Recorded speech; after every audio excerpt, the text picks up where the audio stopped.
وآله الطيبين الطاهرين المعصومين المنزلين لا سيما على بقية الله في الأرضين وحده على العالمين اللهم له الفرج ورحمة الله على محبيهم ولعنة الله على أعدائهم أجمعين. سیرت رسول کے سلسلے میں آج ہماری گفتگو ہے، اور آج بھی یہ ضروری محسوس ہو رہا ہے کہ ابتدا ہی میں اس کی وضاحت کر دی جائے، اور وہ یہ کہ رسول کے جو واقعات آپ کے سامنے آ رہے ہیں ان کا تعلق تاریخ سے ہے.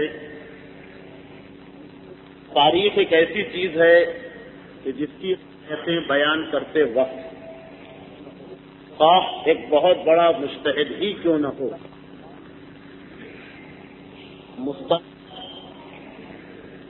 طاقتور یا بہت زیادہ صحیح روایتوں کا نہیں رکھ سکتا ہے، کیونکہ اس کے واقعات احادیث کی طرح سے ان راویوں سے ہم تک پہنچتے ہیں کہ جو سب بالکل معتبر، عادل اور شریعت کے تمام تقاضوں کو پورا کرتے ہوں.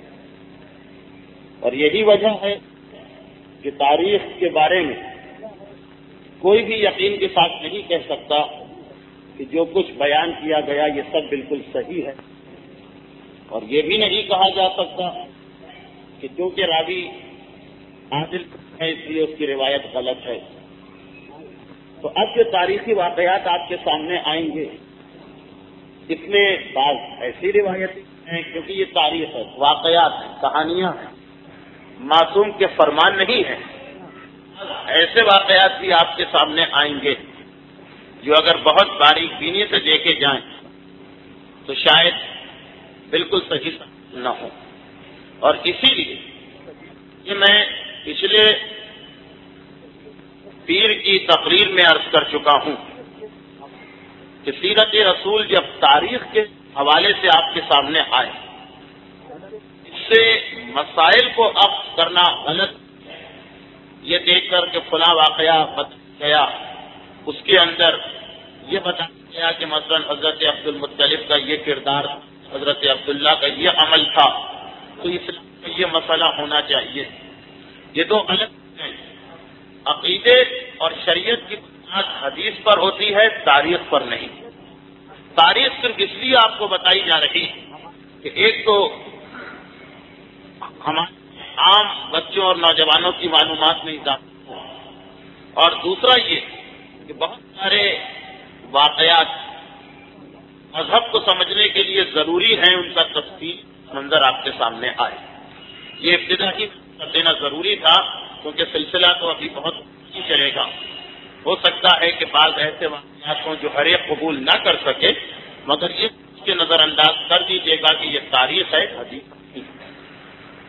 دوسری بات یہ کہ بعض لوگوں کو پیر کی گفتگو سے یہ شک ہونے لگا، لیکن ایسا تو نہیں کہ سیرت بیان کرتے کرتے پیغمبر اسلام کے پردادا اور دادا اور خاندان کے دوسرے بزرگوں کے حالات اتنی تفصیل کے ساتھ آ جائیں کہ تقریباً زیادہ وقت اسی میں نکل جائے. ماہ شعبان میں یہ سلسلہ اس سال ہو تو پتہ چلے کہ نام تو سیرت رسول ہے مگر رسول کے حالات ہی نہ ہو سکے. تو یہ بھی میں عرض کر دوں کہ پیغمبر اسلام کے آباء و اجداد یہ بالکل ایک الگ عنوان ہے، اس پر انشاءاللہ آئندہ سالوں میں کبھی الگ سے گفتگو کی جائے گی. ایک ایک پیغمبر اسلام کے ایک ایک بزرگ کے حالات الگ تقاریر میں، جیسے حضرت ابو طالب کے بعد گفتگو ہو چکی ہے. اس وقت جو سیرت رسول میں پیغمبر اسلام کے بزرگوں کے بعد حالات بیان کیے جاتے ہیں، یہ سارے وہ حالات جو آگے چل کر پیغمبر اسلام کی سیرت کے بعض واقعات میں آپ کے کام، اسی لیے اس میں زیادہ تفصیل ہوگی. صرف ان واقعات کو لیا جائے گا جو آگے چل کر کسی نہ کسی عنوان سے کسی اور واقعے کو سمجھانے کے لیے ضروری ہیں. اور باقی حالات مثلا حضرت ہاشم یا حضرت عبد المطلب کے باقی حالات جن کا تعلق رسول کی سیرت سے نہیں ہے وہ بیان نہیں ہوں گے، وہ انشاءاللہ ایک الگ موضوع ہوگا. یہ دوسری وضاحت اس لیے ضروری تھی کہ گزشتہ ہفتے کی تقریر بعض لوگوں کو ان سے ہٹی ہوئی محسوس ہوئی. انشاءاللہ آج کی اس تقریر کے بعد آئندہ براہ راست وہ موضوع شروع ہو جائے گا کہ جس کا بیان کیا جا چکا ہے. صرف آپ کی یاد دہانی کے لیے بات تھی، میں پھر آپ کے سامنے بیان کرتا ہوں کہ سیرت رسول میں پیغمبر اسلام کے حالات جب آپ کے سامنے آئیں گے تو یہ ذہن میں رکھیے کہ اللہ کے رسول عرب کے ماحول میں عرب کی سرزمین پر تھے، اور عرب کے ماحول اور کی سرزمین میں قبائل جو مختلف قبیلے ہیں ان کے خلاف بہت زیادہ اہم ہوتے ہیں کسی انسان کی زندگی کے واقعات میں. تو 4-5 قبیلے ایسے ہیں کہ جن ہر تقریر میں آپ سنیں گے. اتنے سارے ناموں کو سمجھنا اور یاد رکھنا بھی بڑا ہوتا ہے. اسی طریقے سے بعض ایسی رشتے داریاں ہیں پر اسلام کے حالات کے سلسلے کہ جو سربراہ تک بلکہ اس کے آگے تک انہوں نے اپنے اثر چھوڑے ہیں، لیکن رشتے پیچیدہ ہیں کہ بار بار ان کو بیان جاتا ہے تو لوگوں کو الجھن ہونے لگتی، ذہن ساتھ نہیں دیتا اتنے پرانے اور اتنے گہرے رشتے کیوں بیان جا رہے ہیں. لیکن میری مجبوری یہ ہے، اور اسکول کے طالب علم جانتے ہیں، تاریخ میں رشتے داریاں کے نام اور قبیلے کے نام بیان کیے بغیر کوئی گفتگو ہو ہی نہیں سکتی.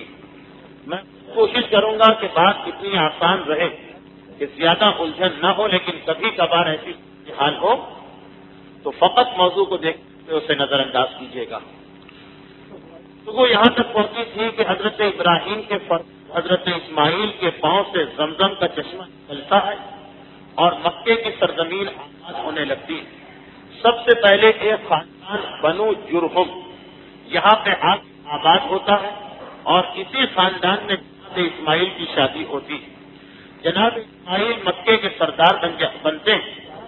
کسی کو بھی جناب اسماعیل کی سرداری میں شک ہے، نہ شبہ ہے، نہ اعتراض ہے.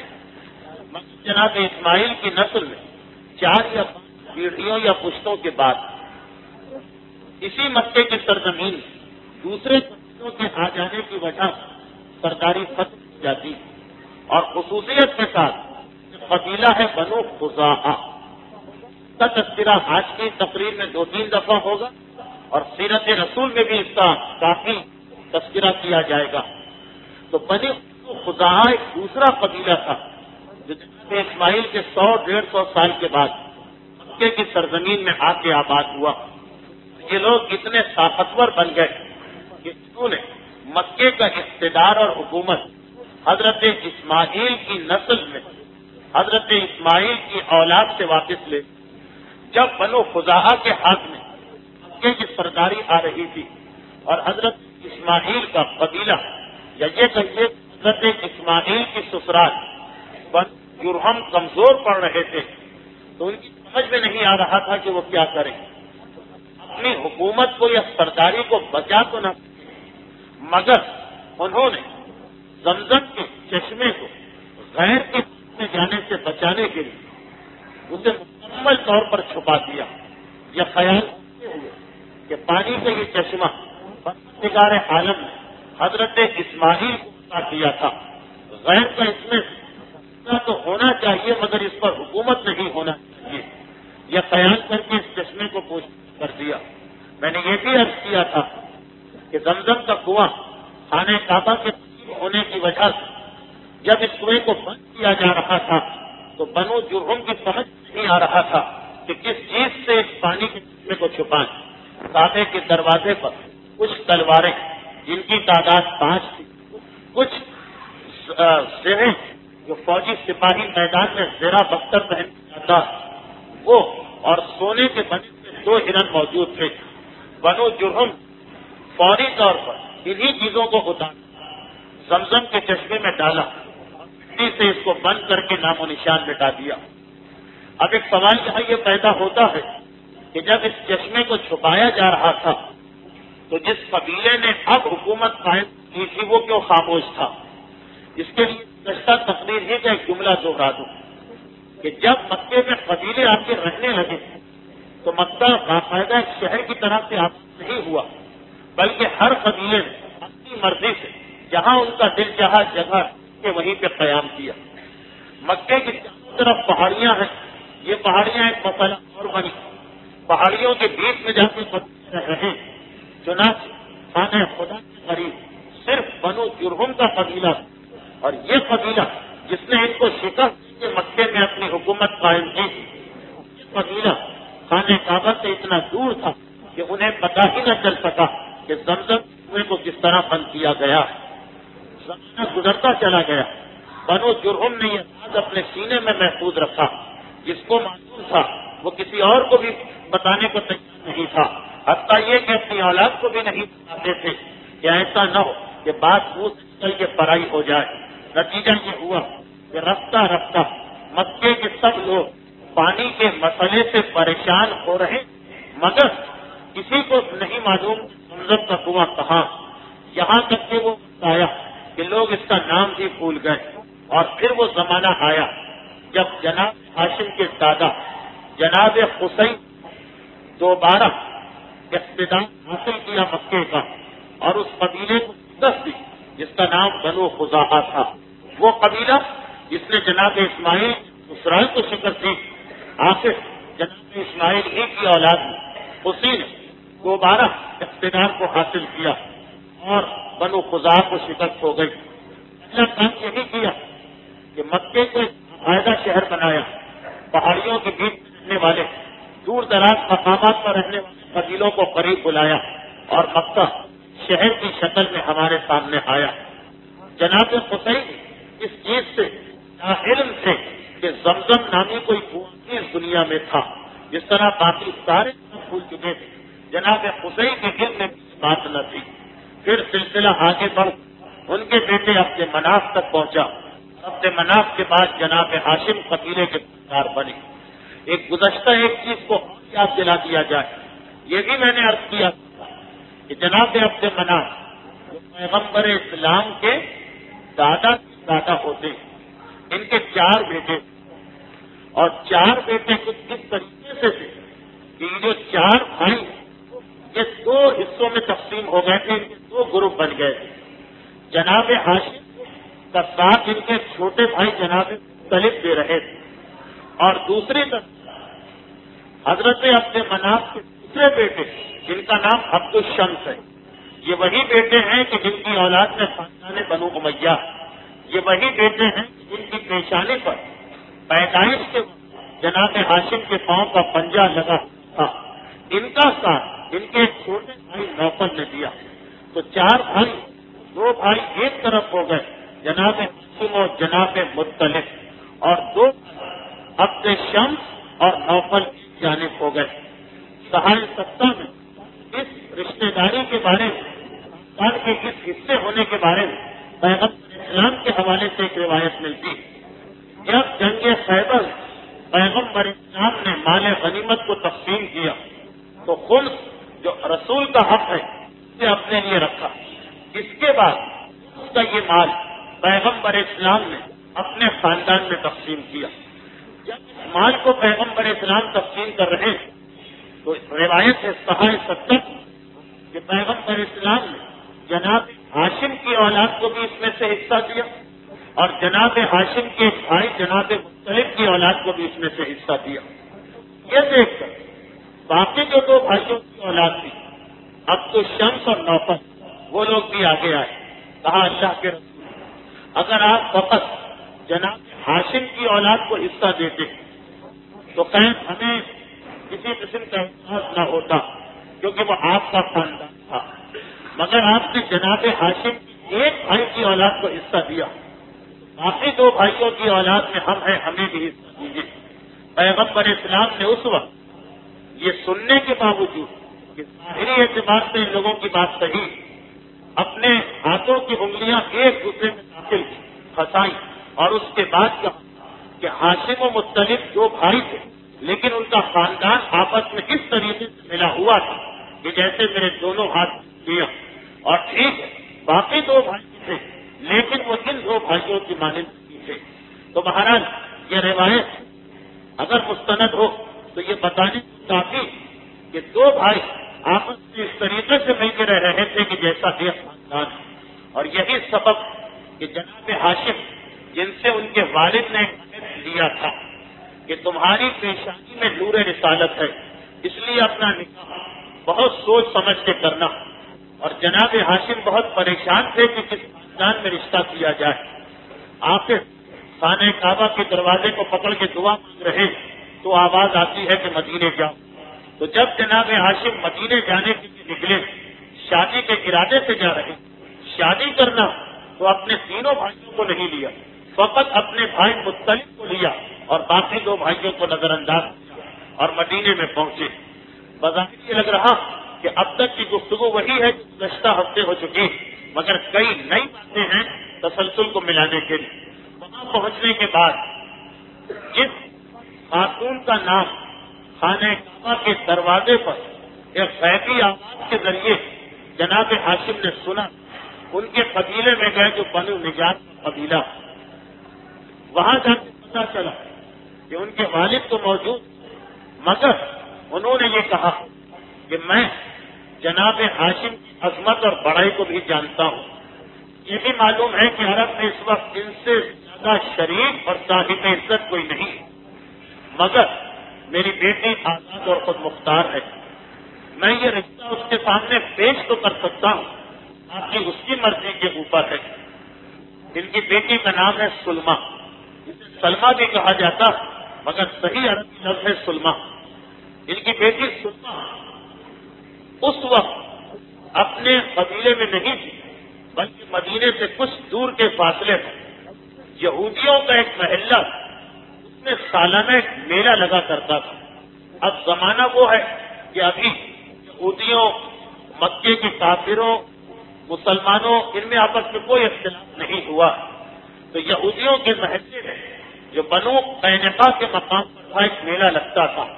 پتا چلا کہ جناب سلمہ اس میلے میں شرکت کے لیے گئی تھی، 3 دن یا 7 دن کے بعد واپس آئیں گی، اور ان کے والد معذرت کر رہے ہیں کہ ساری عظمت تسلیم ہے آپ کے خاندان کی، مگر میری بیٹی کی جو رائے ہوگی اس پر عمل ہوگا۔ جناب ہاشم نے مدینے میں ٹھہر کر جناب سلمہ کا انتظار کرنا مناسب نہیں سمجھا اور اپنی قوم سے کہا کہ چلو ہم بھی اس میلے میں چلتے۔ وہاں گئے اور ایک ایسا خیمہ لگایا کہ جو عرب میں انتہائی مالدار اور انتہائی طاقتور قبیلہ لگاتا، یعنی سرخ اونٹ کی کھال کا بنا ہوا۔ سارے میلے کی توجہ اس جانب ہو گئی۔ پھر جب جناب ہاشم اپنے بھائی اور خاندان کے دوسرے رشتے داروں کے ساتھ تلوار کمر میں لٹکا کے میلے میں نکلے تو ایک مرتبہ جناب ہاشم کا حسن و جمال اور خوبصورتی دیکھ کر دکانداروں نے اپنی اپنی دکانوں کو چھوڑ دیا۔ میلے میں تفریح میں آنے والے اپنی تفریح کو بھول گئے اور سب کی توجہ اس نوجوان پر ہو گئی کہ یہ کون ہے، کتنا خوبصورت، کتنا روبدار، کتنا صاحب جلال و جمال۔ تاریخ بتا رہی ہے کہ جناب سلمہ بھی اس وقت میلے کے اندر موجود تھی۔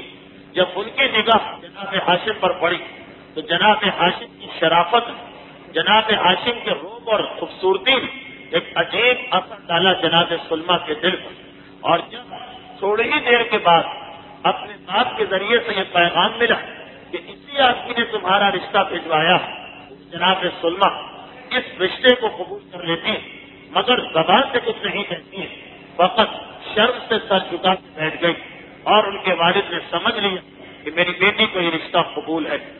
مگر تھوڑی دیر کے بعد، تھوڑی دیر سے مراد ہے کہ 2 دن کے بعد ابھی یہاں میلہ، اس وقت نہ شادی ہو سکتی ہے نہ جناب ہاشم کو جواب مل سکتا ہے۔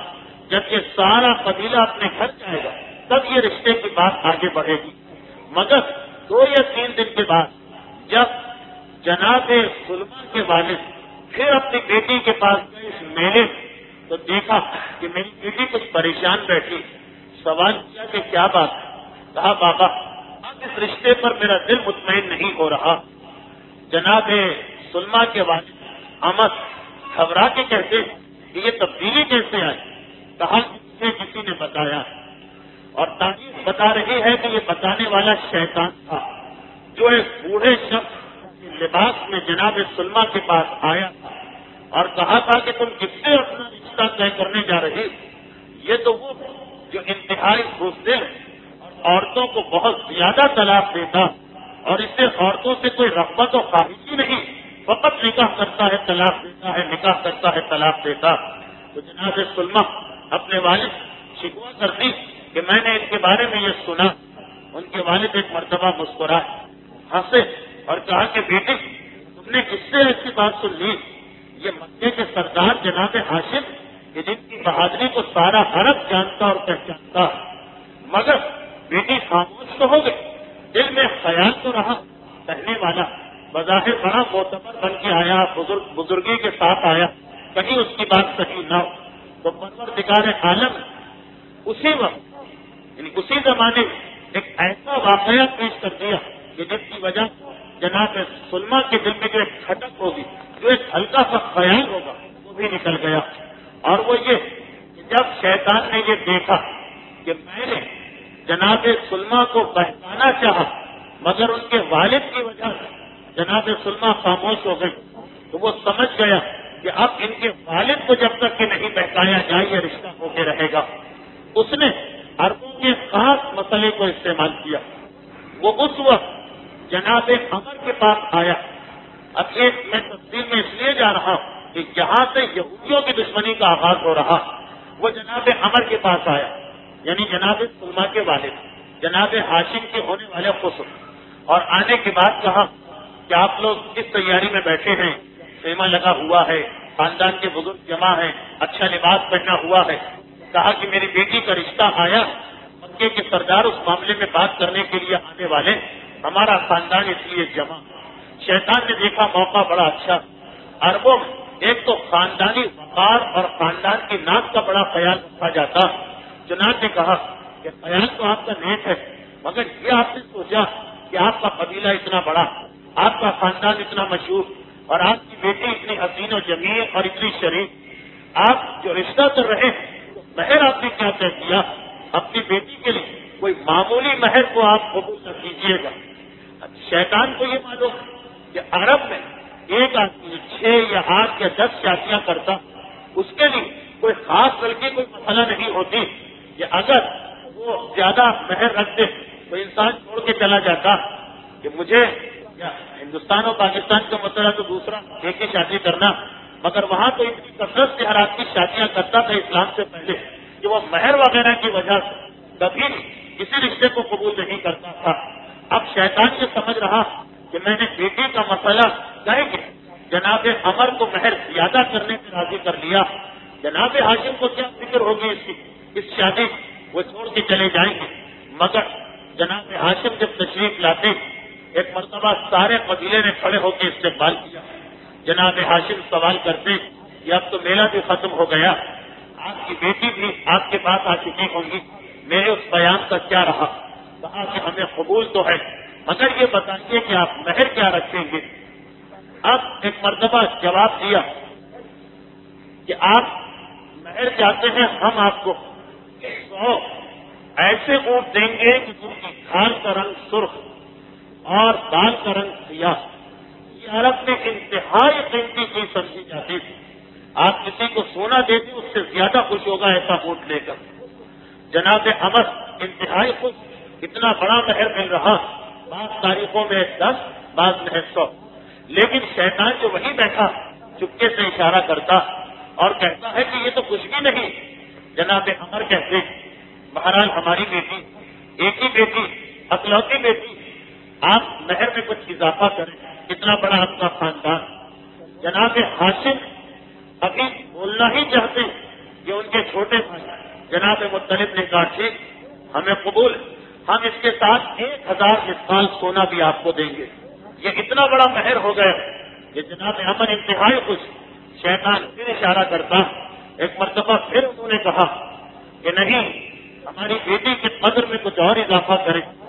اب جناب مختلف گفتگو اپنے ہاتھ میں لے لیتے اور کہتے ہیں اچھا ہم اس کے ساتھ ساتھ آپ کی بیٹی کو 5 کلیجے بھی دیں گے اور کچھ جناب عمر، مگر شیطان کا پھر اشارہ کہ آپ کچھ اور مطالبہ کریں۔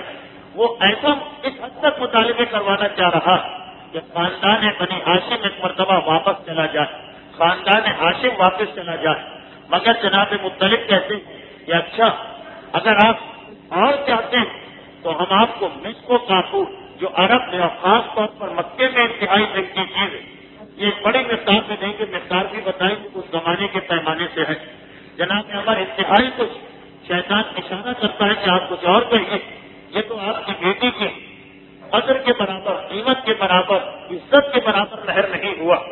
جب جناب سلمہ کے والد نے مطالبے کو اور بڑھایا تو جناب مطلب کہتے ہیں کہ اچھا ہم اس کے ساتھ اتنی مقدار میں امبس، بہت بڑی مقدار امبس اور مصری سفید کپڑا اور یمنی چادریں دیں گے، سب عرب میں انتہائی قیمتی چیزیں۔ آج ہم اور آپ تو سمجھ بھی نہیں پا رہے ہیں۔ جناب عمر اتنے خوش ہو گئے کہ ایک مرتبہ جس شیطان اشارہ کرتا جب آپ کچھ اور کہیے تو غصے کی حالت میں، انتہائی خوشی میں بات ہو رہی، غصے کی حالت میں مڑتے ہیں شیطان کی جانب اور کہتے ہیں کہ آپ بزرگ، آپ بوڑھے، اس لیے میں نے آپ کا احترام کیا، مگر آپ مجھے دوسروں کے سامنے ذلیل اور رسوا کر رہے ہیں، میرے سینے سے تشریف لے جائیے۔ بس شیطان کے پاس اب کوئی راستہ نہیں تھا، وہ کھڑا ہو کے باہر نکلتا، مگر جیسے ہی وہ باہر گیا جناب عمر مدینے کے قبیلے کے سردار، چنانچہ آج کی اس تقریب میں انہوں نے اپنے ہی جیسے یہودی قبیلے کے سرداروں کو بھی بلایا۔ 400 یہودی بھی آئے تھے اس تقریب میں، جو رشتہ طے ہونے کی تقریب تھی۔ جب وہ باہر نکلا تو یہودی جو اپنے میلے میں جناب ہاشم کو دیکھ چکے اور ایک مرتبہ خوفزدہ ہو گئے کہ ان کی پیشانی پر تو وہ نور ہے جو ہمارے بزرگ اور علماء بتا کر گئے کہ نور آخری پیغمبر ہوگا، اور اس نور کے اس دنیا میں آنے کے بعد پھر یہودیت کا مذہب ختم ہو کے رہ جائے گا۔ وہ تو موقع کی تلاش میں تھے کہ ہمیں کوئی موقع ملے اور ہم اس نوجوان کو یہی قتل کر دیں۔ شیطان ان کے باہر گیا، انہیں موقع ہاتھ آ گیا۔ ایک مرتبہ خود جناب سلمہ کے والد سے تو کچھ نہیں کہہ سکتے، جناب ہاشم و مطلب کو دیکھا اور کہا تمہاری وجہ سے ہمارے بزرگ کی توہین ہوئی ہے، ہم تمہیں زندہ نہیں جانے دیں گے۔ یہ کہہ کہ 400 تلواریں نکل آئیں۔ جناب ہاشم نے دیکھا کہ اب بات اس منزل پہ آ پہنچے کہ جب تک کہ ان کو سبق نہ سکھایا جائے یہ اپنی شرارت سے بات نہیں آئیں گے۔ جناب ہاشم کی تلوار کے نکلی، تاریخ کہتی ہے 40 یا 70 یہودی جناب ہاشم کے ہاتھ سے جہنم واصل ہوئے۔ تب سارے یہودی ایک مرتبہ فرار اختیار کر کے اس قبیلے کو چھوڑ دے گئے۔ ادھر جناب سلمہ کے والد نے یہ منظر دیکھا، جناب ہاشم سے معافی مانگی کہ آپ کے گھر میں میری توہین ہوئی، لیکن قصور میرا نہیں تھا۔ رشتے کی منظوری دی اور اس کے بعد پلٹ کے گھر میں آئے اور انتہائی خوشی کی حالت میں کہتے ہیں کہ بیٹی تو نے خود اپنی آنکھوں سے دیکھ لیا ہوگا، ایک شور ہو گیا تھا، ہنگامہ ہو گیا تھا، تو نے خود اپنی آنکھوں سے دیکھ لیا ہوگا کہ جسے کسی گمراہ کرنے والے نے اس دن کہا تھا اس کی بہادری کیسی تھی کہ وہ 2 آدمی تھے اور 400 یہودی ان کے سامنے سے فرار اختیار کر گئے۔ جناب سلمہ بھی انتہائی خوش ہے، مگر باپ کو بیٹی اور بیٹی کو باپ سے بہرحال محبت کی ہے، اکلوتی بیٹی، چنانچہ 2 مطالبے، 2 شرطیں انہوں نے اس نکاح میں رکھی۔ ایک شرط بیٹی کی جانب سے تھی، ایک شرط باپ کی جانب سے تھی۔ جناب ہاشم سے کہا کہ ہمیں یہ سب مہر نہیں چاہیے، ہم بہکاوے میں آ گئے تھے، جو آپ کی مرضی وہ مہر آپ دے دیجیے۔ انہوں نے ایک مرتبہ ہاشمی شرافت کے ساتھ جواب دیا کہ نہیں، جس کا ہم وعدہ کر چکے ہیں اسے تو پورا کر کے رہیں گے۔ اب جناب سلمہ کے والد کہتے ہیں کہ بس فقط 2 شرائط ہیں ہماری۔ میری شرط تو یہ کہ جب میری بیٹی کے یہاں بچے کی ولادت کا زمانہ قریب آئے تو آپ اسے یہاں لے آئیے، اس لیے کہ ہماری خواہش یہ ہے کہ ہماری نسل جو چلے، ہمارے یہاں جو اولاد ہو وہ ہمارے اپنے قبیلے کے اندر ہو۔ جناب ہاشم نے کہا کہ یہ شرط مجھے قبول ہے۔ کہا دوسری شرط میری بیٹی کی وہ یہ کہ اگر خدا نہ خواستہ کبھی حالات بدلے اور میری بیٹی کو مدینے میں رہنا پڑا تو جو اولاد ہوگی وہ بھی ساتھ رہے گی. اولاد ماں کے ساتھ رہے گی، باپ کے ساتھ نہیں. یہ مطالبہ کیا گیا. یہ مطالبہ بھی جناب ہاشم نے مانا. ضمن میں ایک بات کہہ دوں کہ اسلام کے اندر جو زندگی گزارنے کا تصور وہ ہمارے اور آپ کے تصور سے بالکل مختلف. اسلام اس چیز کو زیادہ پسند کرتا کہ انسان قریبی سے قریبی رشتے دار، گہرے سے گہرے دوست کے ساتھ بھی جب کوئی معاملہ کرے تو ہر وہ بات پہلے سے طے کر لے کہ اگر بعد میں کوئی اختلاف ہو تو اس کی وجہ سے جھگڑا نہ ہونے پائے.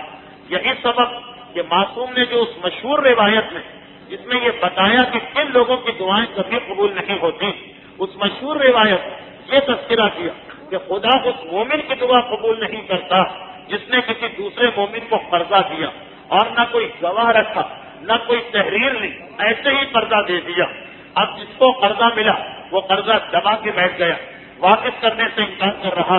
امام معصوم کہہ رہے ہیں کہ اب جس نے پیسے دیے یہ پریشان ہو کے دعا کرے گا خدا سے، خدا بندہ میرا اتنے لاکھ یا اتنے کروڑ کا پیسہ پھنس گیا، کسی طریقے سے تو مجھے واپس دلوا دے.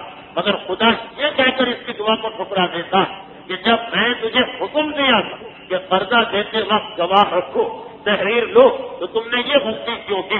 غلطی تمہاری ہے، نتیجہ بھی تمہیں برداشت کرنا پڑے گا.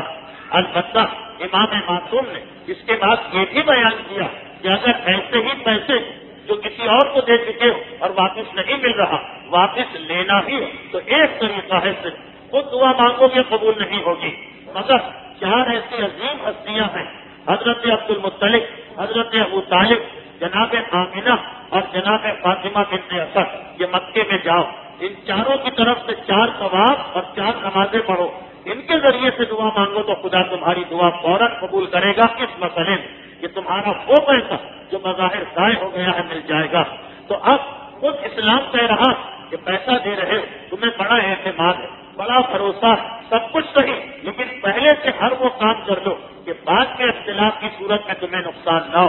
اسی سلسلے میں آپ دیکھیں جناب ہاشم، جناب سلمہ، دونوں قابل احترام شخصیتیں، ایک پیغمبر اسلام کے پردادا، ایک پیغمبر اسلام کی پردادی، ایک اسلاف شامخہ میں ہے، ایک ارحام مطہرہ میں ہے، لیکن نکاح ہو رہا تو پہلے سے ہر چیز کو طے کیا جا رہا. اور ہمارے لیے میں نے قرضے کی مثال، ہمارے لیے 2 مقامات پر تو خاص طور پر حکم دیا گیا کہ پہلے سے معاملہ طے کر لو. ایک اپنی زندگی میں وصیت تحریر کر کے چلے جاؤ تاکہ تمہارے مرنے کے بعد تمہاری اولاد میں کوئی جھگڑا نہ ہونے پائے. یہ کتنا سخت حکم ہے اسلام کا. جو مرے، جو روایت کی کہ جو آدمی مرے اس حالت میں کہ اس نے وصیت نہیں کی تو جب مرتا ہے تو وہ جاہلیت کی موت مرتا. جو معرفت ایمان کے سلسلے کی روایت ہے وہی وصیت کے سلسلے کی روایت ہے.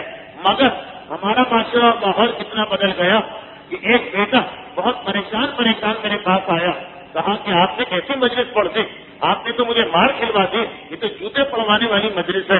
کیا ہوا بھائی؟ کہا آپ نے کہا تھا کہ وصیت پہلے سے تحریر کر دی جائے تو بہت اچھا ہوتا. میں نے اپنے باپ سے یہ بات کہہ دی کہ آپ اپنی زندگی میں وصیت تحریر کر دیں. ارے انہیں تو غصہ آ گیا، کہنے لگے تم میری مرنے کی دعا مانگ رہے ہو، تم میری موت کا انتظار کر رہے ہو. اب ہماری فکر یہی مسئلہ نکاح کا مسئلہ. بہت شور مچاتے ہیں لوگ کہ اسلام میں طلاق کا اختیار مرد کے ہاتھ میں ہے، عورت بیچاری بالکل مجبور. جبکہ یہ بات شریعت اور فقہ میں موجود ہے کہ نکاح کے وقت یہ شرائط رکھی جا سکتی ہے کہ اگر لڑکی چاہے تو اپنی مرضی سے وقت پہ طلاق لے سکتی، اور اگر یہ دیکھا جائے کہ یہ شرط بیوی کو زیادہ اختیار دلوا رہی تو اس شرط کو مزید سخت بنایا جا سکتا کہ اگر شوہر ظلم کرے، اگر شوہر مطلب نان و نفع نہ دے تو لڑکی طلاق لے سکتی ہے. اب شوہر راضی نہ بھی ہو تب بھی طلاق مل سکتی ہے اگر پہلے ہی سے نکاح کے وقت اس شرط کو طے کر لیا جائے.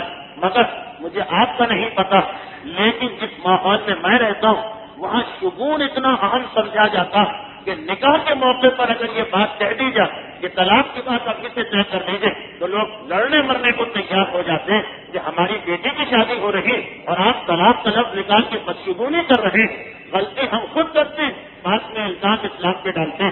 تو آپ جناب ہاشم اور جناب سلمہ کا نکاح ہو رہا، کتنی عظیم شخصیتوں کا نکاح، اور کس عظیم نور کے لیے یہ نکاح ہو رہا، مگر پہلے سے طے ہو رہا کہ اگر حالات بعد میں تبدیل ہو گئے اور جناب سلمہ مکے میں نہیں رہی، مدینے میں رہی، تو بیٹا ان کے ساتھ رہے گا۔ بلکہ جملہ تو بڑا سخت ہے، اتنا سخت ہے کہ شاید کوئی عام عورت اس کو برداشت نہ کر سکے کہ اگر میرے شوہر کا انتقال ہو جائے تو میں مدینے میں رہوں گی اور میری اولاد میرے ساتھ رہے گی۔ نکاح سے پہلے شوہر کے بارے میں یہ کہنا کہ اگر انتقال ہو جائے یہ کتنی بڑی بدشگونی کی چیز سمجھی جاتی، مگر یہ ساری چیزیں وہ جو ہم نے ہندوؤں سے لی، خاندان رسالت کا طریقہ کچھ اور، یہ ابتدا میں طے ہو گیا۔ جناب ہاشم نے کہا مجھے یہ شرط بھی منظور ہے، بڑی شان کے ساتھ یہ نکاح ہوا اور جناب سلمہ رخصت ہو کے مکے آئی۔ اب یہ یہودی جن کو اس وقت پہلی مرتبہ خاندان رسالت سے نقصان پہنچا ہے، بے چین ہیں، تڑپ رہے ہیں کہ یہ کتنی بڑی ہم سے حماقت ہو گئی کہ وہ شخص مدینے آیا اور چلا بھی گیا جس کی اولاد میں رسول پیدا ہونے والے ہیں۔ ذرا ہم ہمت کرتے تو یہیں پہ ہم رسالت کا خاتمہ کر سکتے تھے۔ اب پہلی مرتبہ یہ لوگ سر جوڑ کے بیٹھے، کہا کہ یہ نور ہماری سرزمین میں آ گیا ہے، ایسا منصوبہ بناؤ کہ اگر دوبارہ کبھی یہ موقع ملے تو یہ شخص زندہ نہ جانے پائے۔ یہ تو یہودی سازش کر رہے ہیں۔ ادھر جناب ہاشم مکے میں آئے۔ جناب ہاشم کے حالات تو مجھے نہیں بیان کرنا، کچھ عرصے یہاں قیام رہا۔ جناب سلمہ حاملہ ہوئی اور جب بچے کی ولادت کا زمانہ قریب آیا تو جناب ہاشم نے اپنے خاندان کو بلایا، کہا کہ میں مدینے جا رہا ہوں، بہت دور کا سفر، زندگی کا کوئی بھروسہ نہیں، میں اپنے بھائی مختلف کو اپنا جانشین اور قائم مقام بنا کے جا رہا ہوں، اس کی اسی طرح اطاعت کرنا جس طرح میری اطاعت کر دے، اور اگر میں واپس نہ آ سکا تو پھر میرے بعد یہ مکے کا پورا بار اختیار حاصل ہوگا۔ جناب مختلف کو خدا حافظ کہا اور اپنی بیوی کو لے کے مدینے کی جانب چلے۔ شہر مدینہ میں داخل ہوئے، سسرال میں استقبال کیا گیا جناب ہاشم کا۔ 7 یا 8 مہینے کے بعد ہی واپس آئے۔ جناب سلمہ اس وقت اسی شہر مدینہ میں ہے کہ کچھ عرصے کے بعد بیٹے کی ولادت ہوئی۔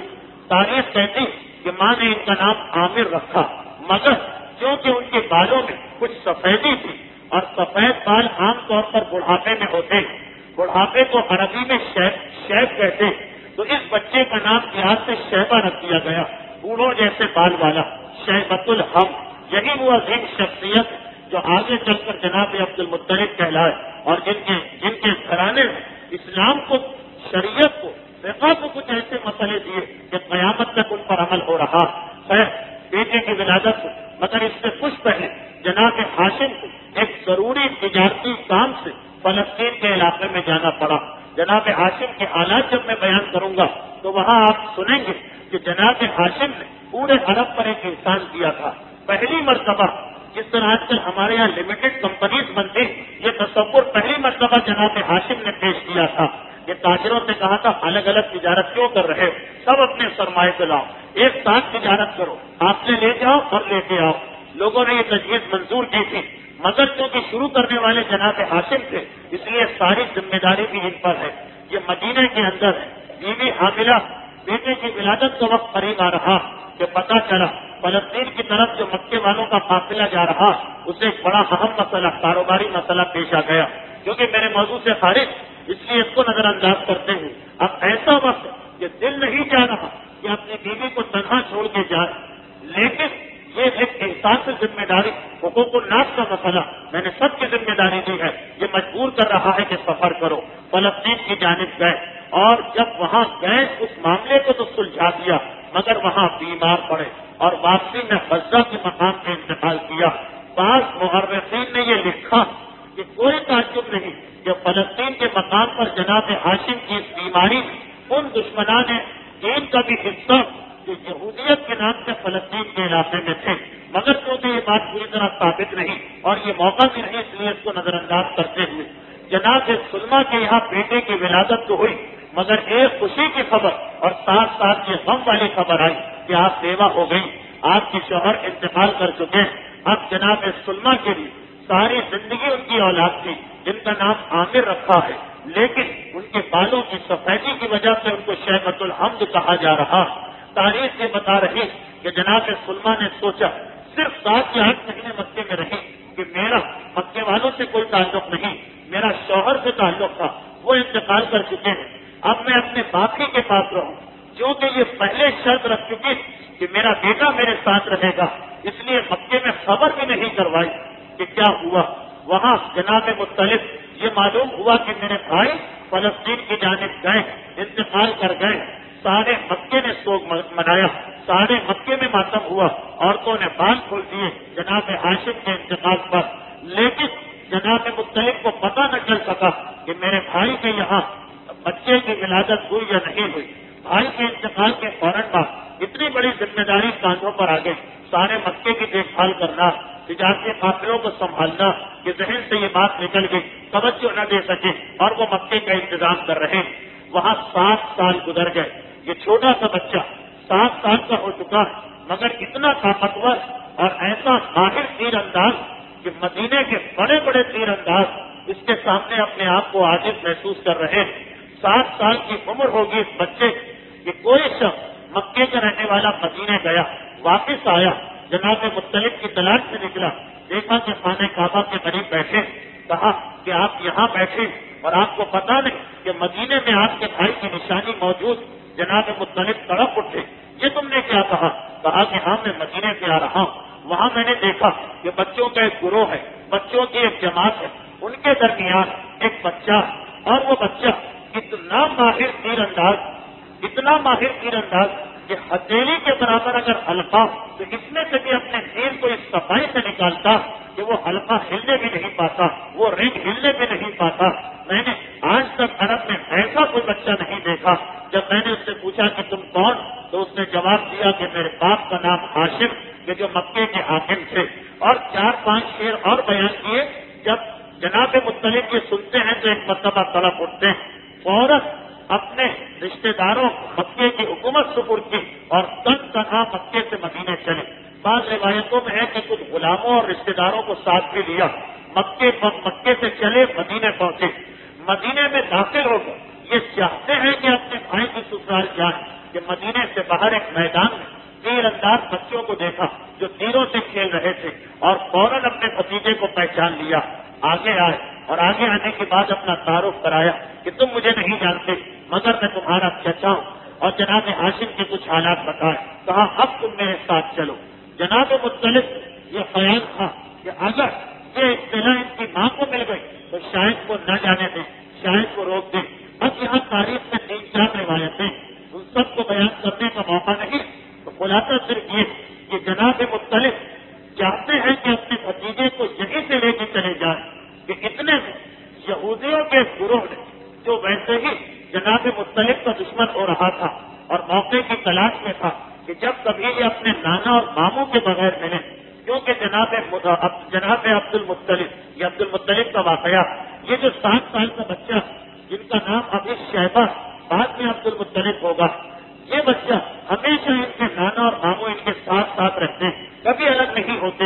یہودی اس تلاش میں کہ اس بچے کو نقصان پہنچانا ہے بلکہ اسے ختم کرنا، کیونکہ وہ نور جو انہوں نے اپنے میلے میں جناب ہاشم کی پیشانی میں دیکھا تھا وہ اب اس بچے کی پیشانی میں نظر آ رہا ہے، مگر نانا اور ماموں ہر وقت اس کے ساتھ ساتھ رہتے۔ آج پہلا موقع تھا، خدا معلوم کیا بات تھی کہ خاندان میں سے کوئی نہ آ سکا، شاید خاندان والوں جناب عبد المطلب پر اب بھروسہ ہو گیا تھا کہ 7 سال کا بچہ مگر اتنا بہادر اور طاقتور کہ ہر دشمن سے اپنے آپ کو بچا سکتا۔ یہ تو ان کے ذہن میں بھی نہیں ہوگا کہ یہودی اپنی فوج لے کے حملہ کرنے آئیں گے، ان کے ذہن میں یہی ہوگا کہ کہیں بچوں میں جھگڑا نہ ہو جائے، کہیں کسی کا باپ نہ آ جائے، کبھی جھگڑے میں 2-4 آدمی ہیں، تو اتنا ان کو بھروسہ ہوگا کہ اب ہمارا نواسا، اب ہمارا بھانجا 2-4 آدمیوں کا مقابلہ کر سکتا، اس لیے اکیلا بھیج دیا ہوگا۔ چنانچہ اس موقع پر 2 آدمی پہنچ گئے، پہلے تو مکے سے جناب مطلب پہنچ گئے، نہ نانا تھے ساتھ میں نہ ماموں تھے، فقط بھتیجے کو دیکھا۔ ان کو یہ معلوم نہیں تھا کہ ہمیشہ یہ ساتھ ہوتے ہیں، انہوں نے سوچا کہ موقع اچھا، ان کو ساتھ لے جانا چاہیے۔ یہ کہہ کے اپنے بھتیجے سے بات کی۔ جناب عبد المطلب کہہ رہے کہ اگر میں بغیر بتائے چلا گیا تو میری ماں کے دل پہ کیا گزرے گی۔ جناب مطلب نے کہا تم خاندان ہاشم سے پوچھیں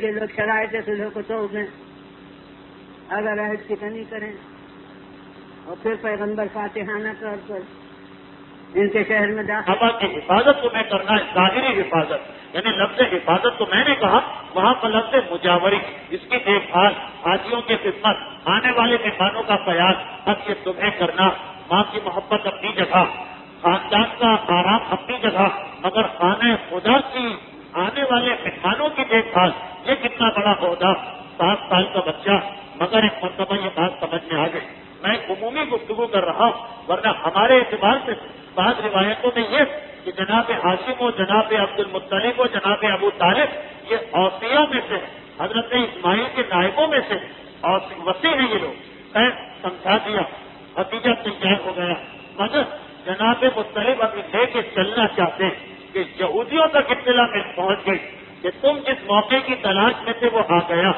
آج ان کے ساتھ نہ نانا نہ ماموں ہے نہ خاندان کا کوئی بزرگ، فقط 6-7 سال کے چھوٹے چھوٹے بچے ہیں، یہودی فوراً اپنا لشکر لے کے آئے، اور بہت بڑا لشکر تھا، اس لیے کہ شادی کے موقع پر دیکھ چکے تھے آج سے 8 سال پہلے کہ 2 آدمیوں نے 400 یہودیوں کو بھگا دیا، تو اب ہزاروں کی تعداد میں لشکر آیا، یہاں آ کے دیکھا کہ ایک اجنبی شخص اس لڑکے کو اپنے اونٹ پر بٹھا کے لے جا رہا، پہچان نہ سکے کہ یہ کون، البتہ ایک ساتھ حملہ کر دیا، جناب ہاشم تلوار لے کے مقابلہ کر رہے، جناب مطلب تلوار لے کے مقابلہ کر رہے، مگر ایک تو آج اکیلے، اس کے بعد لشکر کے زیادہ، اور پھر جناب مطلب کے پاس وہ مقام تو نہیں ہے جو جناب ہاشم کے پاس تھا، تو اب کمزور پڑتے جا رہے ہیں، مگر یہ بچے جو ساتھ میں کھیل رہے، جب یہ منظر دیکھ رہے تو گھبرا کے بھاگے، اور جا کے اطلاع کر دی ان کے خاندان، جا کے اطلاع کر دی ان کی ننیال کہ اس طریقے سے یہودیوں نے حملہ کیا،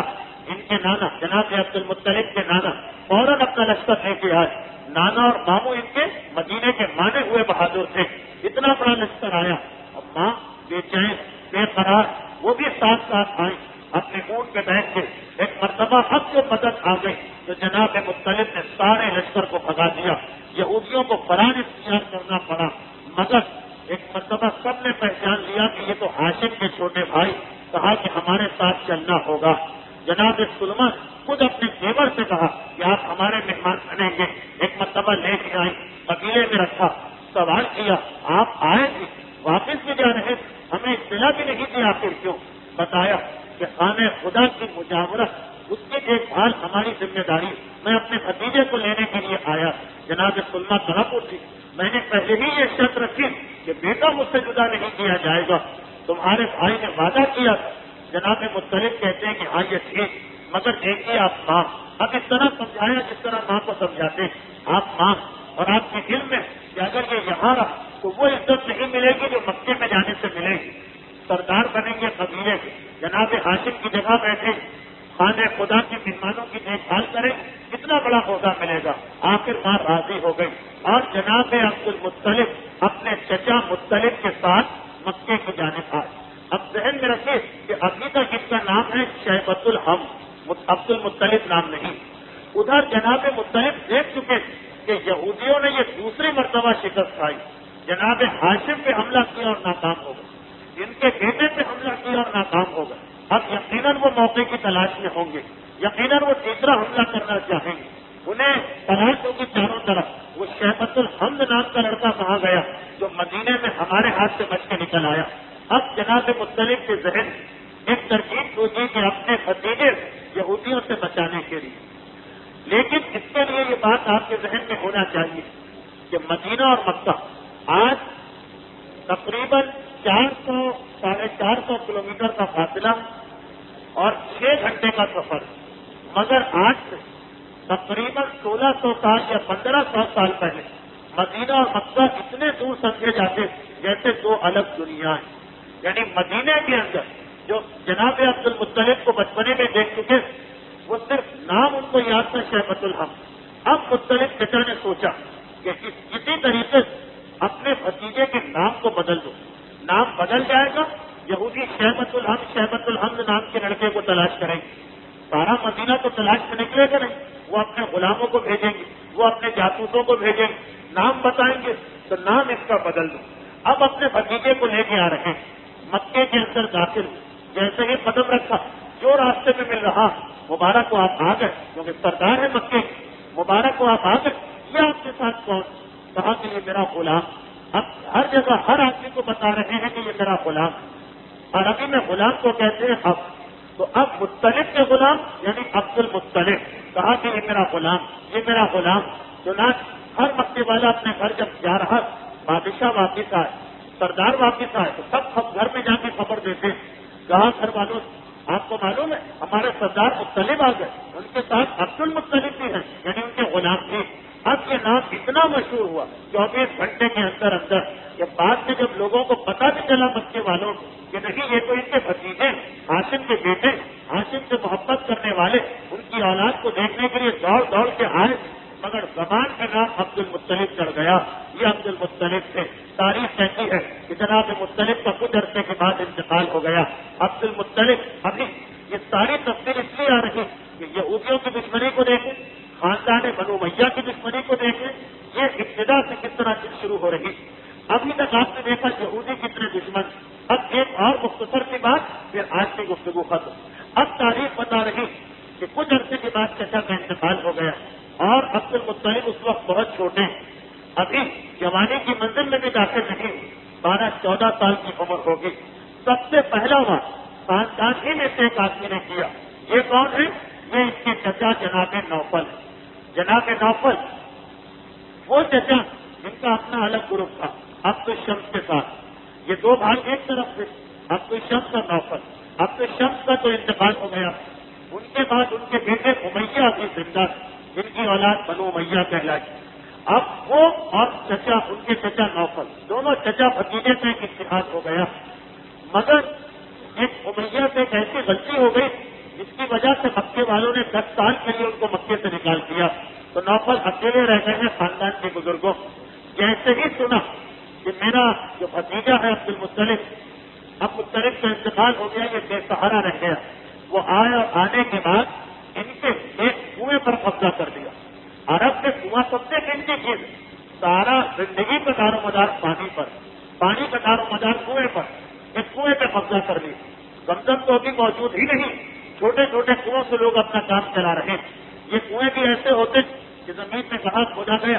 بارش کا پانی اس میں جمع کیا گیا سارا سال یا اگلی بارش تک اس سے کام چلایا گیا اب ایک مرتبہ کنواں ہاتھ سے نکل گیا یہ بڑا نقصان اب عبد المطلب حیران و پریشان ابھی 14-15 سال کی عمر خاندان ہی کے فرد نے کیونکہ قبضہ کیا اس لیے کسی اور سے مدد بھی نہیں مانگ سکتے لوگ کہیں گے تمہارے خاندان کا مسئلہ اور کچھ سمجھ میں نہ آیا فوراً مدینے اپنے ماموں کو خط لکھا کہ میرے اوپر یہ ظلم ہوا میری مدد کے لیے آئیے اس وقت تک ان کے نانا انتقال کر چکے ماموں نے سنا بے چین ہو گئے طلب اٹھے فوراً 80 سواروں کا لشکر ہے سیدھے مکے میں داخل ہوئے عبد المطلب کے گھر پہنچے عبد المطلب نے ماموں کا استقبال کیا آئیے اتریے آرام کیجیے آپ میرے مہمان کہا کہ ہرگز نہیں وہ کون ہے کہ جس نے میرے بھانجے کو نقصان پہنچایا جب تک کہ اسے بدلہ نہیں لوں گا اس وقت تک نہ تمہارا مہمان بنوں گا نہ تمہارے یہاں آرام کروں گا کہا کہ وہ میرے چچا اور اس وقت وہ خانہ کعبہ میں ہجر اسماعیل کے قریب بیٹھے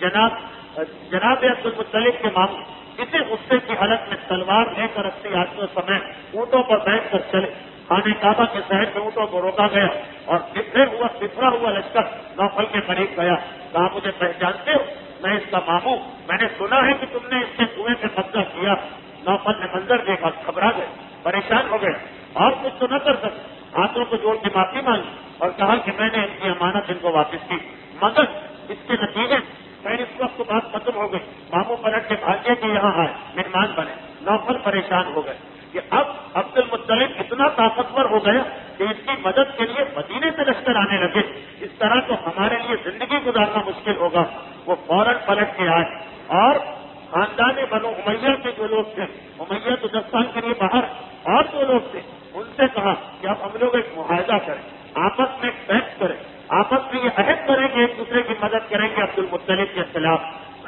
دو بھائیوں نے باقاعدہ ایک معاہدہ کیا کہ آئندہ ہم دونوں ہر مقام کے ساتھ رہیں گے چنانچہ بدر و احد و خندق تک کے میدانوں میں جب کبھی خاندان بنو امیہ آیا تو نوفل کا خاندان بھی ان کے ساتھ تھا اس کے اندر بھی کچھ مشہور شخصیتیں یہ میں تفصیل اس لیے بتا رہا ہوں کہ بدر و احد میں رشتے آپ بار بار سنیں. اچھا اب ادھر جناب عبد المطلب کو یہ پتا چلا کہ میرے چچا نے دوسرے چچا کے اولاد سے مل کر باقاعدہ معاہدہ کر دیا. بہت طاقتور ہو گئے. معاہدہ ایک ایسی چیز ہے کہ عرب میں اس کا بڑا احترام تھا. خانہ کعبہ کا پردہ پکڑ کے عہد کیا جاتا. پہلے خاندانی بات تھی, اب مذہبی بات کی ہو گئی. اب جناب عبد المطلب نے سوچا کہ میں کیا کروں. مدینہ بہت دور ہے, ٹھیک ہے ننیال سے مدد آ سکتی, مگر بار بار وہاں سے مدد لینا, آنے اور جانے اور خط میں اتنی دیر لگ جائے. جناب عبد المطلب نے چاروں طرف دیکھا اور وہ قبیلہ ان کو نظر آیا جو بنو خزاعہ کا قبیلہ. بس میرے آخری جملے میں گھنٹہ پورا ہونے والا. بنو خزاعہ کا قبیلہ, آپ کو یاد ہوگا اگر تقریب کی ابتدائی باتیں ذہن میں کہ بنو خزاعہ وہ قبیلہ جنہوں نے حضرت اسماعیل کی اولاد سے مکے کی حکومت کو چھینا اور بعد میں انہیں عبد المطلب کے پردادا قصی نے دوبارہ حکومت کو لے لیا. بنو خزاعہ کا قبیلہ ایک طاقتور قبیلہ, ایک زمانے میں حکمران رہ چکا, کوئی معمولی قبیلہ نہیں. جناب عبد المطلب نے سوچا کہ جتنے قبیلے ان میں ہمارے لیول کا, ہمارے معیار کا یہی قبیلہ. عرب میں یہ بھی بڑا خیال رکھا جاتا کہ اپنے سے نیچے قبیلے سے تم نے دوستی کی تو سب تانا دیتے. یہ قبیلہ ایسا کہ یہ بھی ایک زمانے میں حاکم رہ چکا ہے, ہم بھی حاکم, برابر کا معاملہ. بنو خزاعہ کی جانب دوستی کا ہاتھ بڑھایا. یہ جناب عبد المطلب کی سیاست اور دور اندیشی اور ذہانت ایک مرتبہ بنو خزاعہ نے فوراً معاہدہ کر لیا. عبد المطلب اور ان کا معاہدہ ہوا, یہ مکے میں ایک بڑی طاقت بن گئے. تاریخ کہتی کہ جناب عبد المطلب جب ان کا انتقال ہو رہا تھا, حضرت ابو طالب کو بلا کر وصیت کی کہ میرے بعد تم مکے کے حاکم, مگر یہ جو میں نے معاہدہ کیا ہے اس کا احترام تم کرنا. یہ میرا کیا ہوا معاہدہ, اور اس معاہدے کا اتنا احترام تھا کہ جب پیغمبر اسلام نے اعلان رسالت کیا تو سارا عرب پیغمبر کے خلاف تھا.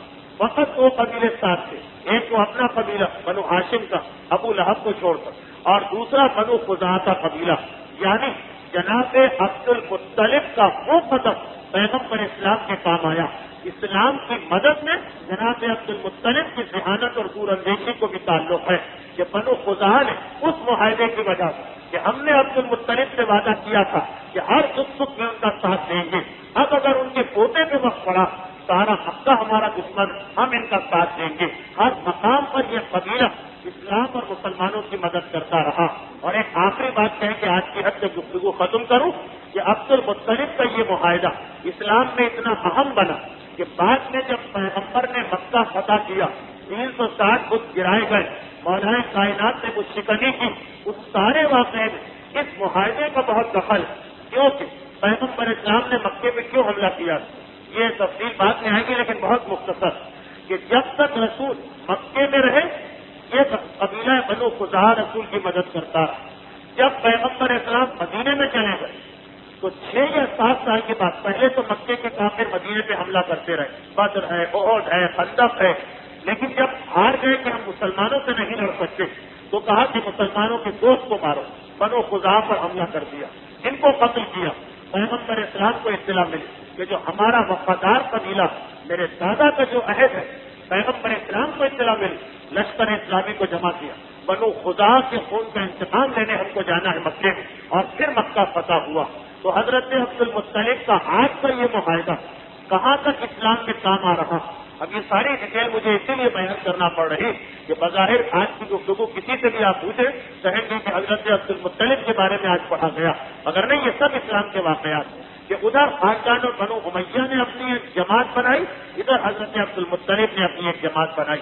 تاریخ کہہ رہی کہ یہودی تلاش کر رہے ہیں شیبۃ الحق کو, مگر انہیں اس نام کا کوئی آدمی نہیں مل رہا. اور جب آخر میں مکے میں آئے تو اس وقت یہ نور حضرت عبد المطلب کی پیشانی سے حضرت عبداللہ کی پیشانی میں منتقل ہو چکا تھا. اور عین اسی وقت وہ واقعہ پیش آیا کہ حضرت عبد المطلب کو اپنی ایک پرانی منت پوری کرنا پڑی اور اپنے بیٹے کے گلے میں چھری رکھنا پڑی. عبد المطلب حضرت عبداللہ کے گلے پر چھری رکھی اور یہودیوں نے سمجھا کہ ہماری سازش کامیاب ہو گئی, اور ایک عجیب طریقے سے حضرت عبداللہ کو شہید کرنے کا منصوبہ بنا دیا گیا. مگر آج وقت زیادہ ہونے کی وجہ سے گفتگو کا یہ حصہ آئندہ آئے گا. میں پھر یاد دلا دوں کہ اب پیغمبر اسلام کے حالات سے پہلے یہ 2 چیزیں بار بار میں آپ کے سامنے پیش کروں گا کہ پیغمبر اسلام سے پہلے ہی اس خاندان کے کتنے دشمن بن چکے تھے، ان کی دشمنی کتنی نسلوں پرانی تھی، کن کن واقعات نے ان کی دشمنی کو بڑھایا تاکہ بعد کے حالات سمجھنا آپ کے لیے آسان رہے۔ تو اب یہودیوں کی سازش پورے عروج پر ہے۔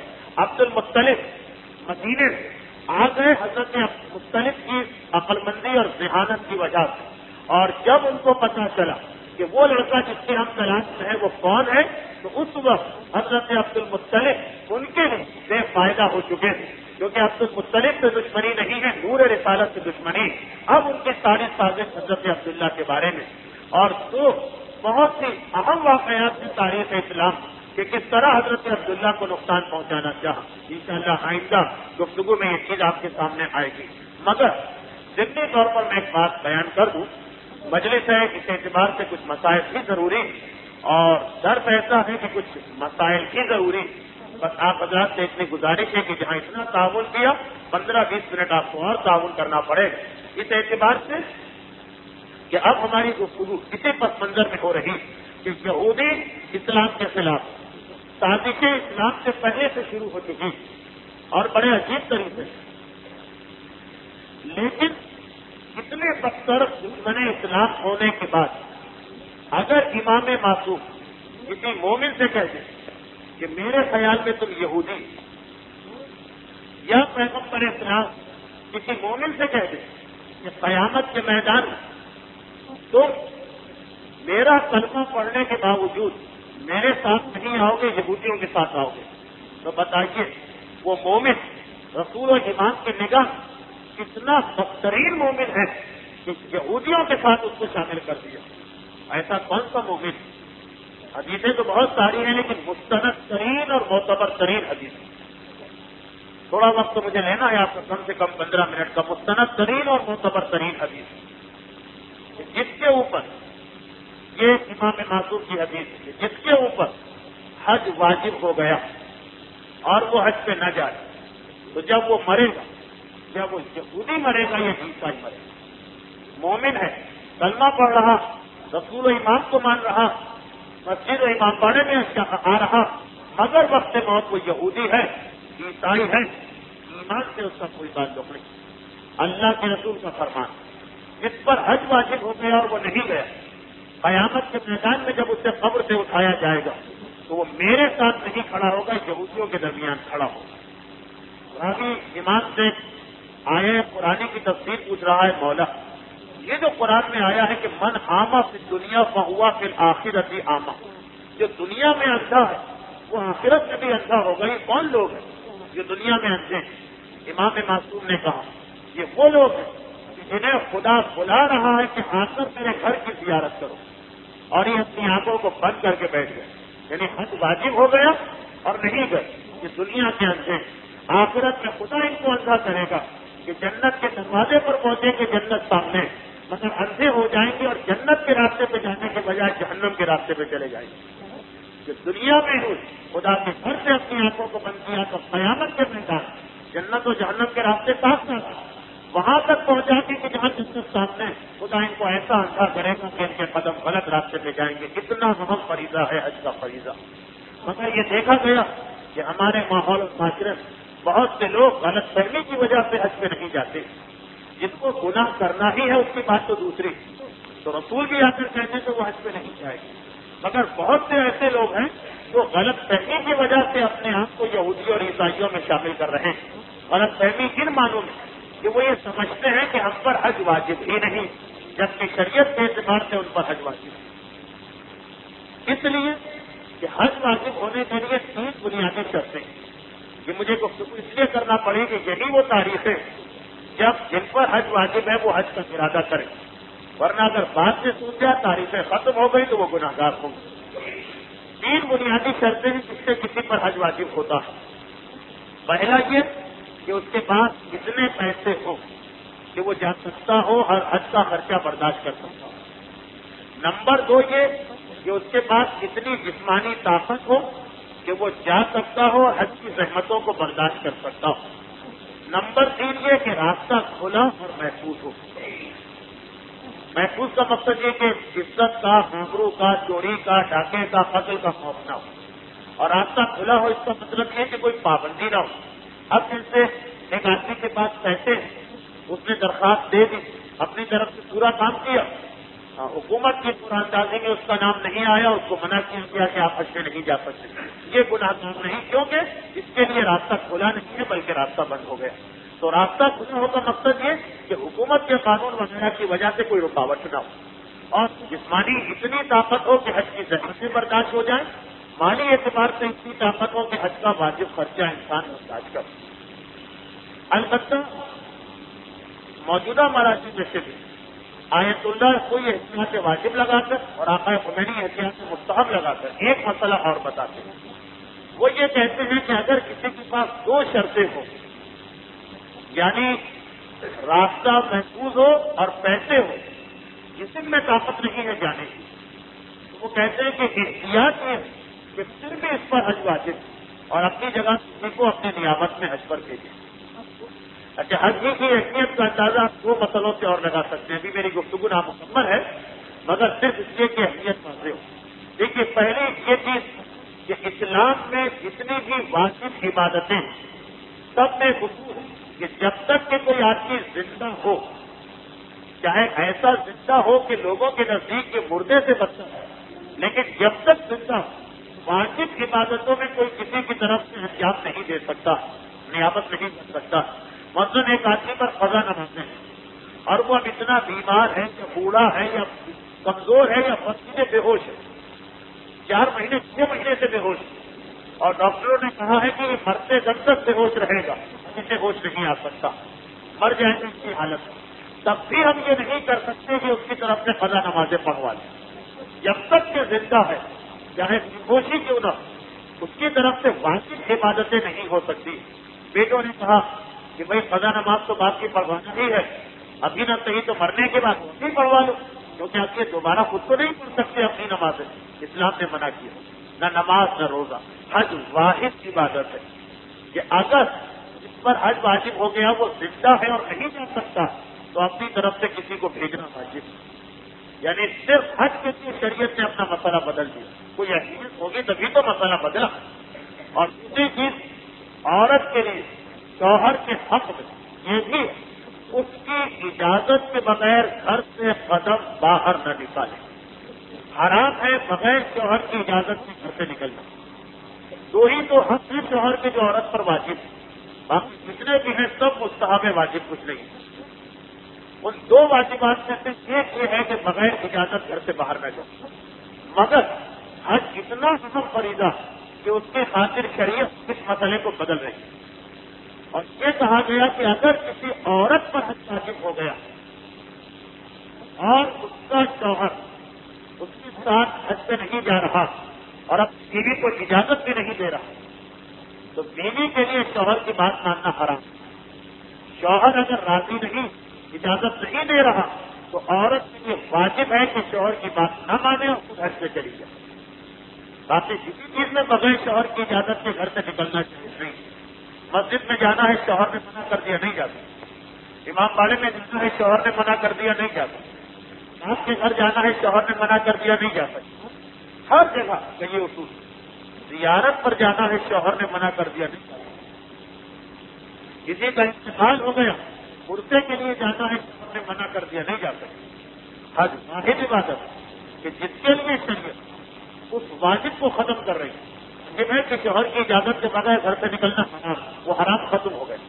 نہیں, اگر حج واجب ہو گیا تو شوہر اجازت دے یا نہیں, تم پر واجب ہے کہ تم اس سے پوچھے بغیر یا اس کی ناراضگی کے باوجود حج سے چلی جائے. تو یہ 2 مسئلے بتا رہے ہیں کہ جس میں پوری شریعت بدل رہی فقط حج کی وجہ سے. یہ حج اتنا اہم ہے کہ جس کی وجہ سے دوسرے واجبات و حرام میں تبدیلی آ جاتی ہے. لیکن ہمارا معاشرہ اور ماحول سمجھتا ہے کہ ہم پر حج واجب نہیں. جیسا کہ میں نے کہا کہ یہ غلط فہمی ہے.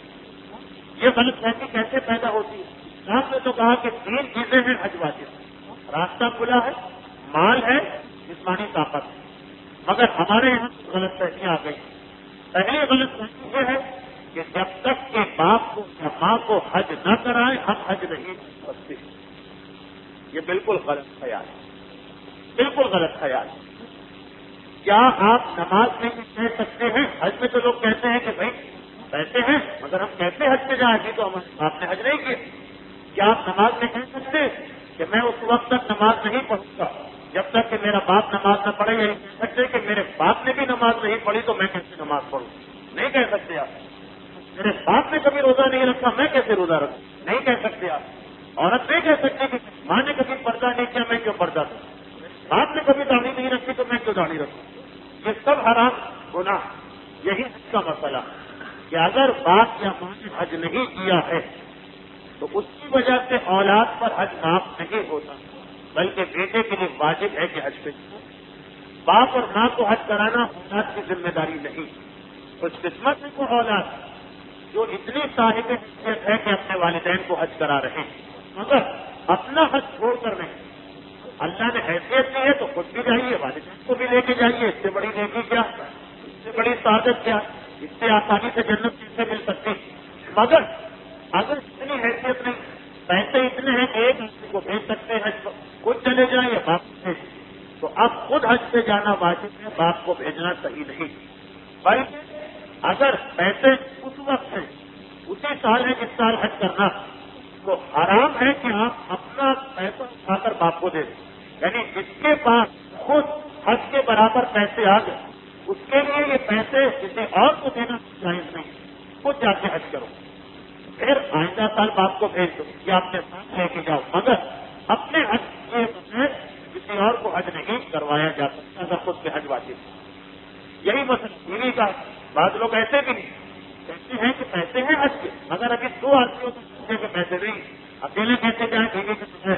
مگر یاد رکھیں کہ اگر اپنا خرچہ حج کا خرچہ آ گئے تو خود جانا واجب ہے. بیوی ناراض ہوتی ہے تو ناراض ہو جائے. جب شریعت میں اس کے الٹ مسئلہ بتا دیا گیا کہ اگر بیوی پر پیسے بیوی کے پاس حج کے لیے تو وہ یہ نہیں کر سکتی میں کہاں جاؤں گی دھکے کھانے، اپنے شوہر سے کہے پیسے سن لو اور چلے جاؤ. یہ نہیں کر سکتی بیوی خود، یہ پیسے شوہر کو نہیں دے سکتی کی تعریف ہو. تو نہ شوہر کے لیے بیوی کو حج کرانا واجب ہے، بیوی کے لیے شوہر، نہ اولاد کے لیے والدین کو، نہ والدین کے لیے اولاد. سب کا مسئلہ الگ الگ.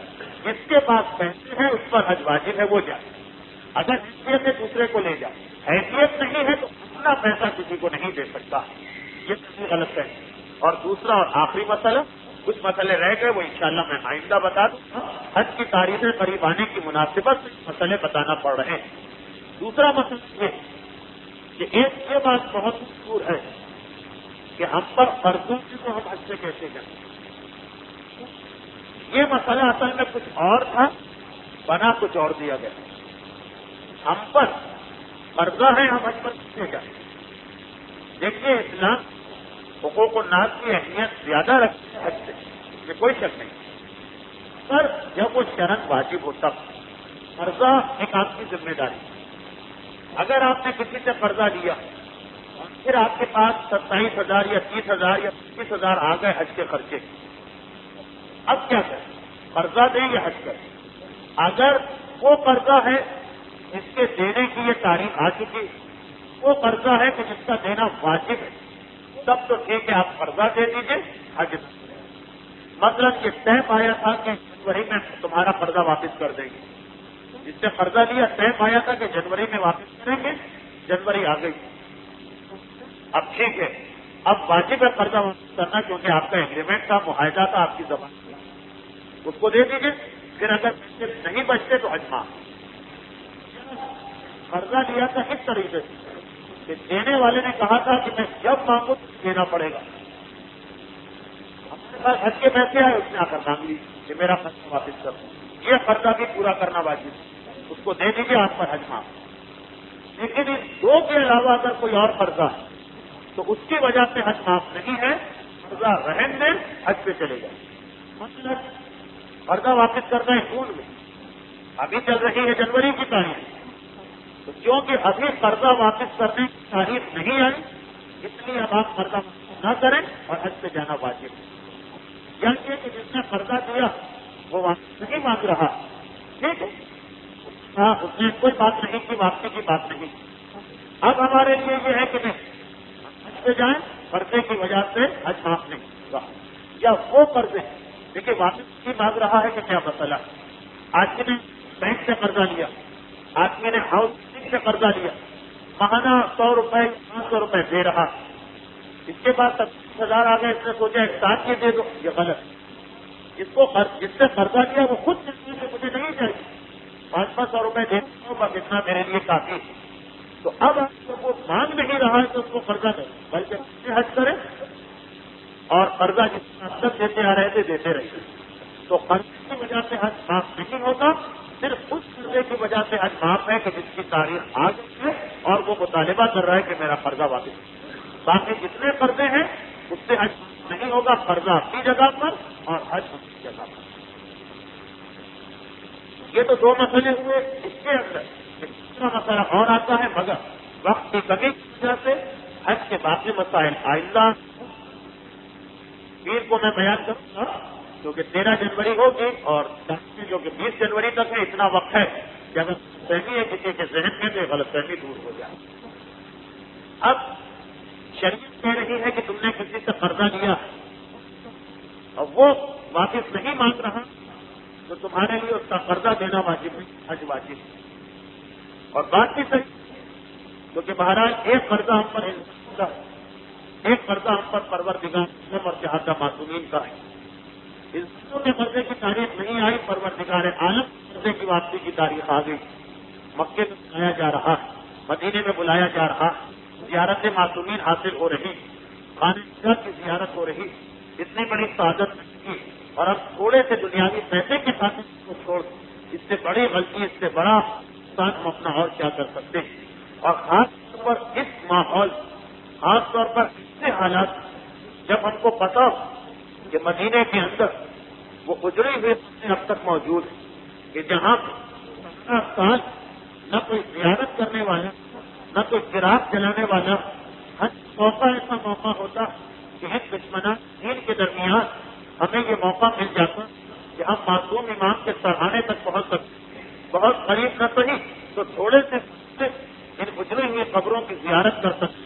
اور یہ عجیب بات بھی محسوس کر سکتے ہیں کہ جس مملکت رات کو بھی ہوتی کہ دن آپ کو محسوس ہوگا, سورج نکلا ہوا ہوگا, کوئی بھی کسی سڑک پہ تو آپ ڈھونڈ کے اٹھا سکتے ہیں. 2 ہی مقام ایسے ہیں کہ جہاں اندھیرا, پیغمبر علیہ السلام کی قبر اور ایک جنت کی اجڑی ہوئی قبریں. تو ایک مرتبہ یہ تو پہلے بیت کا قرضہ ہمارے لیے اور اہم ہو چکا کہ ہم جائیں, جا کے اپنے آنسوؤں کو کھانا پیش کریں, ہم جائیں جا کے شہید کو سلام کریں, ہم جائیں اور جا کے ان اہمہ کو سلام پیش کریں جو آج بالکل غربا ہو چکے کہ ماننے والے دولت دنیا کی محبت کی خاطر وہاں آنے کی تیار نہیں, فقط یہ ماننے والے جو وہاں پہ جا کے رونق پیدا کر سکتے. تازہ کریں یہ کتنا اہم مقام ہے رسول. اور جنت البقیع کا مقام, حسین کا قافلہ مدینے سے نکلا تھا, آخری رخصت جو حسین نے حاصل کی تھی سب سے آخر میں یا نانا کے روزے پہ جا کے نانا یا بقیع میں آ کر اپنی ماں سے آخری رخصت یہاں حاصل کی. اور جب یہ لٹا ہوا قافلہ واپس شہر مدینہ میں داخل ہوا تھا کہ زینب نے یہی تو کہا تھا میں اپنے محل میں نہیں جاؤں گی, میں اپنے گھر میں نہیں جاؤں گی, میں اس مکان میں بھی نہیں جاؤں گی کہ جہاں شہید پہلے نانا کی قبر پہ جاؤں گی, پہلے اماں کی قبر پہ جاؤں گی. مدینے سے نکلتے وقت آخری سلام یہاں کیا گیا, پورے فاصلے میں واپس آ کر پہلا سلام یہاں کیا. اور بس جاتے وقت حسین نے سلام کیا تھا, آتے وقت حسین نہیں ہے زینب سلام کر رہی, مگر زینب کے سلام کا طریقہ ایسا کہ جب قبر رسول پر پہنچی تو رسول لرز اٹھی, اور جب فاطمہ کی پر پہنچی تو قبر فاطمہ سے رونے کی آواز آنے لگی. اس لیے کہ خالی سلام نہیں رہی ہے, فاطمہ کی قبر پہ جا رہی, وہی لہو بھرا ہوا کرتا لے کے جا رہی. اسی مدینے میں شہزادی فاطمہ نے دوپہر کی گرمیوں میں تھا, اور جب نانا کی قبر پہ پہنچ رہی ہے تو فقط سلام نہیں کر رہی ہے, ایک مرتبہ قبر کی جانب کچھ کر کے کرتے کو اٹھا کمر پر کوڑوں کے نشان دکھا رہی ہے. کہہ رہی ہے نانا آپ کی زینب کا جسے انہیں کوڑوں کے نشانات